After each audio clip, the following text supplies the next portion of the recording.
Dr. Susan Lee Research Notes by John Borneman. When the brilliant but eccentric Dr. Susan Lee, professor of ancient engineering history, Euro-America University, died, she left behind an unrivaled body of work.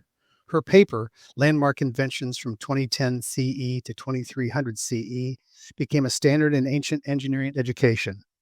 However, a recent study of her research files revealed hundreds of supplemental notes on humanity's less successful inventions. These small vignettes, although not used by Dr. Lee in her published papers, still yield an important insight into early engineering history. The Labrador Recorder. The following comments were found scribbled in a margin next to Dr. Lee's first draft of her paragraphs on the early attempts to develop what would eventually become Herman Ying's world-acclaimed perfect mousetrap, patent number 12245A-567-09453, 2020 CE. One of humanity's more amusing attempts to improve life at home was the early 21st century development of the Multimedia Life Documentation Project. Developed by Dr. Carl Brown and his then-wife, Dr. Judy Bentley, in 2054 CE, the project borrowed newly developed AI technology, memory storage advances, and microrobotics breakthroughs to create a robotic household pet.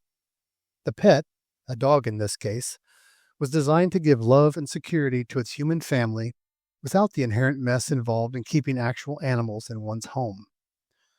Additionally, the pet continually recorded for posterity all the family's daily life activities. Dubbed the Labrador Recorder by one of Dr. Brown's witty assistants, the dog contains sensitive multimedia recording devices. This allowed a family to go about its normal life, knowing that baby's first words, Junior's A+ in elementary computational physics, and 12-year-old Sissy's college graduation ceremony would all be safely documented in full three-dimensional digital color with multiphonic sound and olfactic simulation. And it could be recalled instantly from either the dog's own built-in playback device or by uploading to the family home viewer. Records on this project are sparse. They do indicate that Drs. Brown and Bentley brought the first prototype Labrador Recorder home with them to be tested by their own family. Data indicates that Susie and Paolo, the doctor's children, named it Buffy and welcomed it into their lives. The dog apparently fit right in, barking at strangers, fetching slippers, and curling up around any available set of cold feet on dark evenings.